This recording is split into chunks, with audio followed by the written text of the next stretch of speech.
Traffic ನಿಯಮಗಳನ್ನು ಉಲ್ಲಂಘಿಸಿದರೆ ದಂಡ ಬೀಳುತ್ತೆ ಅಂತ ನಿಮಗೆಲ್ಲ ಗೊತ್ತು. ಆದರೆ ಡೋಂಟ್ ಕೇರ್ ಪರ್ಸನ್ಸು ಇರ್ತಾರೆ, ತಲೆನೇ ಕೆಡಿಸ್ಕೊಳ್ಳಲ್ಲ.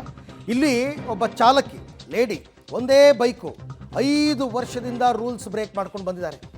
ಬರೋಬ್ಬರಿ 350ಕ್ಕೂ ಹೆಚ್ಚು ಕೇಸ್ ಬಿದ್ದಿದೆ. 1,61,000 ಟ್ರಾಫಿಕ್ ದಂಡ ಬಿದ್ದಿದೆ.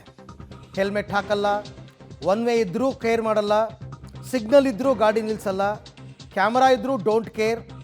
ಬರೋಬ್ಬರಿ 5 ವರ್ಷದಿಂದ ಚಳ್ಳೆ ಹಣ್ಣು ತಿನ್ನಿಸ್ತಾ ಇದ್ದಾರೆ ಈ ಚಾಲಕಿ.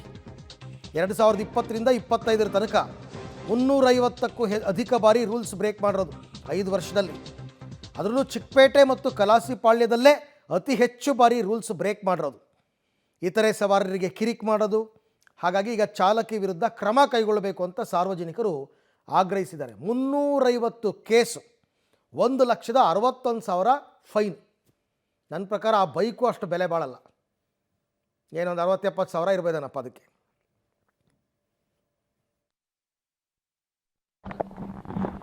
ಬೆಂಗಳೂರು ಸಂಚಾರ ಪೊಲೀಸ್ ವತಿಯಿಂದ ನಾವು ಪ್ರತಿ ವಾರ ಗುರುವಾರದಿಂದ ಭಾನುವಾರ ತನಕ ಏನು ವೀಕೆಂಡ್ ಅಂತ ಭಾವಿಸ್ತೀವಿ, ಅಲ್ಲಿ ನಾವು ಪ್ರತಿಯೊಂದು ಠಾಣಾ ಮಟ್ಟದಲ್ಲಿ ಕನಿಷ್ಠ 2 ಕಡೆ ನಾಕಾಬಂದಿ ಮಾಡಿ ಅಲ್ಲಿ ಪಾನಮತ್ತ ಚಾಲನೆಯನ್ನು ಕಡಿವಾಣ ಹಾಕೋದಕ್ಕೆ ತಪಾಸಣೆಯನ್ನು ಮಾಡ್ತಾಯಿದ್ದೀವಿ.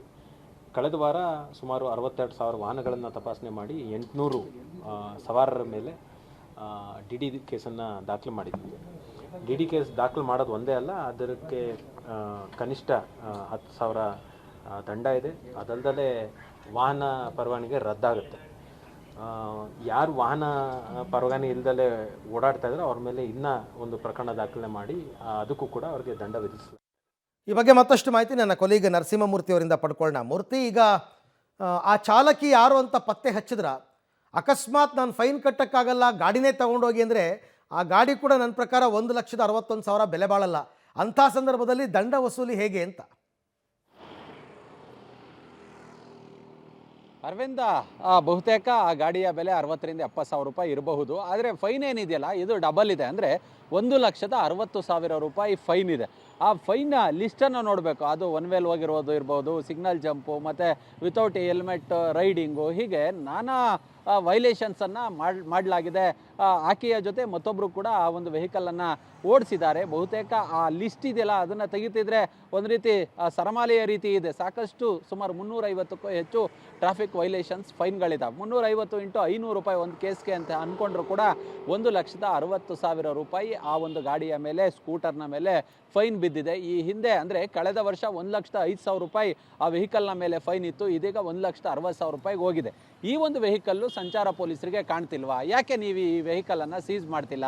ಯಾಕೆ ಆ ಸವಾರನನ್ನು ಪತ್ತೆ ಮಾಡಿ ಫೈನ್ ಆಗ್ತಿಲ್ಲ ಅನ್ನೋ ಮಟ್ಟಿಗೆ ಇದೀಗ ಆ ಒಂದು ಟ್ರಾಫಿಕ್ ವೈಲೇಷನ್ನ ವಿಡಿಯೋಗಳನ್ನು ಇಟ್ಟುಕೊಂಡು ಸಂಚಾರ ಪೊಲೀಸರಿಗೆ ಟ್ಯಾಗ್ ಮಾಡುವ ಕೆಲಸವನ್ನು ಕೆಲ ಸಾರ್ವಜನಿಕರು ಮಾಡಿದ್ದಾರೆ. ಬಹುತೇಕ ಈ ರೀತಿಯಾದಂತಹ ಪ್ರಕರಣಗಳಲ್ಲಿ ಇವರು ಕೋರ್ಟ್ಗೆ ಅವಲೋತ್ಕೊಳ್ಬೇಕು. ಇಷ್ಟು ಕಟ್ತೀನಿ, ಒಂದಷ್ಟು ಡಿಸ್ಕೌಂಟ್ ಮಾಡಿಕೊಡಿ ಅನ್ನೋ ಮಟ್ಟಿಗೆ ಬಹುತೇಕ ಏನು ಮಾಡ್ತಾರೆ ಅಂತ ಹೇಳಿ ಗೊತ್ತಿಲ್ಲ. ಇನ್ನು ಮುಂದೆ ಆದರೂ ಕೂಡ ಆ ವೆಹಿಕಲ್ ಆ ಸವಾರ ಸಿಕ್ಕ ಬಳಿಕ ಸೀಸ್ ಮಾಡುವ ಕೆಲಸವನ್ನು ಪೊಲೀಸರು ಮಾಡಲಿದ್ದಾರೆ. Okay, thank you. ತಮ್ಮೆಲ್ಲ ಮಾಹಿತಿಗೆ ಧನ್ಯವಾದ. ಆ ಸವಾರರನ್ನು ಪತ್ತೆ ಹಚ್ಚೋದೇನು ದೊಡ್ಡ ವಿಚಾರ ಅಲ್ಲಪ್ಪ. ವೆಹಿಕಲ್ ನಂಬರ್ ಗೊತ್ತು ತಾನೇ, RTO ಕಾಂಟ್ಯಾಕ್ಟ್ ಮಾಡಿಬಿಟ್ಟು ಅಡ್ರೆಸ್ ತೊಗೊಂಡ್ರೆ ಯಾರ ಹೆಸರಲ್ಲಿದೆ ಏನು ಎತ್ತ ಅಂತ ಗೊತ್ತಾಗುತ್ತೆ. ಆ ಕೆಲಸ ಮಾಡಿಲ್ಲ ಇವರು ಅಷ್ಟೇ.